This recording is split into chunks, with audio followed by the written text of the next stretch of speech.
So I'm one of the co-founders of Slamdance, and by the way, Slamdance basically started in the exact same spirit that everything Courtney just said. We was a bunch of filmmakers, and we collaborated, and we got together, and we supported each other, and that's me right there. And we're still going on. So so that's what I would say. But also, I think part of what there's great stuff Courtney and Ted said, and other people are going to say all day about getting your audience and market testing everything. Don't get too hung up in that, though. All due respect. Make your artists, and we're filmmakers. We need to think of ourselves as artists, maybe small A, not big A. We need to think of ourselves as performers, like musicians, and go on tour with our films.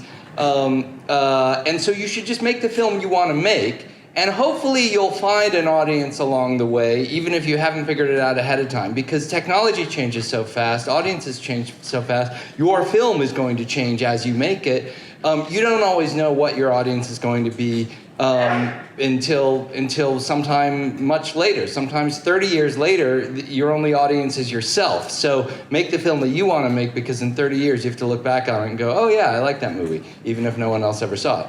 So don't be afraid to ignore all the advice that you hear.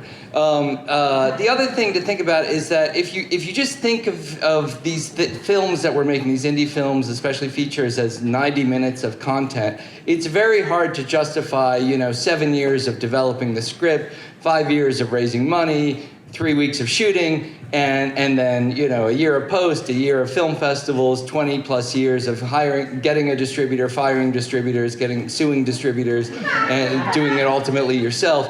It's hard to justify, oh, that was for 90 minutes of content. But if you think about it as a community-based performance art project that is multi-decades long, then it starts to make more sense. So getting your people involved. So from the crowdfunding phase where you get to 300 backers and getting them involved, to making the film and asking everyone on the crew and cast for help and your backers to help.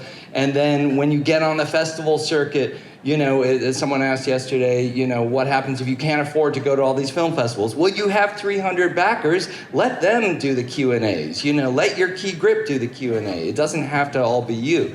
On my last film, 18 and a half, mysteriously I was dogged by protesters, pro-Nixon protesters, who followed me around at every single festival. And it was mysterious how they showed up carrying the same banners everywhere I went around the world. Well, I'll let you in on a secret. I made the banners, and I would just show up and at screenings, usually after the screening, not before. The people that stuck around for the Q&A, they were the ones that liked the movie. I would say, oh yeah, hold this up, hold that up, and now start yelling Nixon, Nixon. And then they would start Instagramming it and participating. It became a participatory experience for everyone. Don't tell anyone I said that. And anyway, and likewise, for my current film, which is called Atomic Fondue, which we're still in the Kickstarter on now, I thought, well, why wait to make the movie to make the banners? Just start making them now. Courtney, maybe can you just help hold this up? And Donnie, maybe if you can help just hold this up. So you start to get other people to just hold things up. And then, oh my gosh, it says Atomic Fondue is the bomb. And so just to let you know some practical thing, can you guys just do me a favor and just hold this one up right there? Sure, you're going to have your mugs and stuff, from your crowdfunding campaign available. Crowdfunding's still available on the film. Yeah, 2 people have to hold that up, otherwise you can't see it. So, so I was at Sundance 3 weeks ago, and it just happened to coincide with our Kickstarter. So I brought these banners, and by the way, it's very easy to make a banner. I went to a thrift store, got a Vera Wang sheet, literally Vera Wang, and for $1, tore it in 3, and then what you do is you go on your computer, design a nice fancy banner, use your logo that you have, right? Always come up with a logo before you make a movie, and then you project it on a wall, on a white wall, and then with pencil you go in and you just pencil it in, right? So you don't mark up the wall. And then you get some big thick Sharpies, and you get the Sharpie on there. You guys, maybe you should come over here so you're not blocking that banner. Watch out for the dog! And don't do that. And then you get your big Sharpies, and hopefully you don't make marks on your kitchen counter. And you get some acrylic paint that you steal from your daughter, and you make a banner, right? It's really not that complicated. But I don't know how many of you saw at the Berlin Film Festival, people were protesting Vin vendors, and they had a banner, and their punctuation was all wrong. And I'm like, guys, if you're gonna make a political statement, a banner, a film statement, do the punctuation right. It's not that complicated.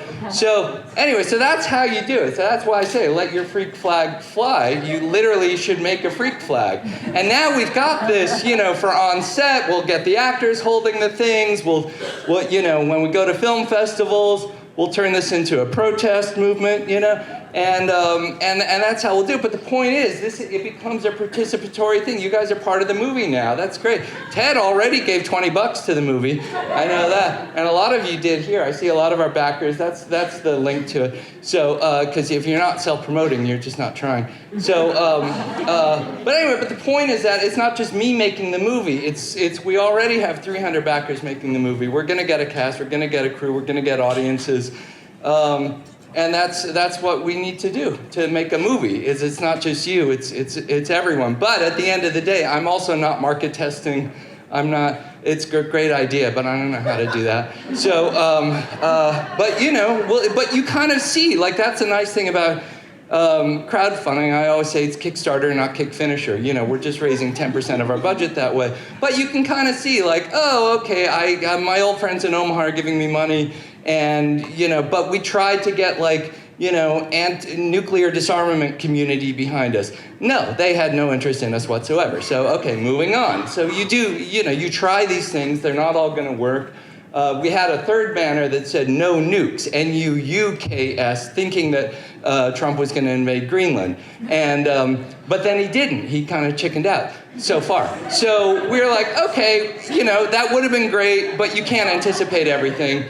And so, but we have it just in case, because it may change. But we met some cool Danish filmmakers, and they really liked it. So, anyway, any questions?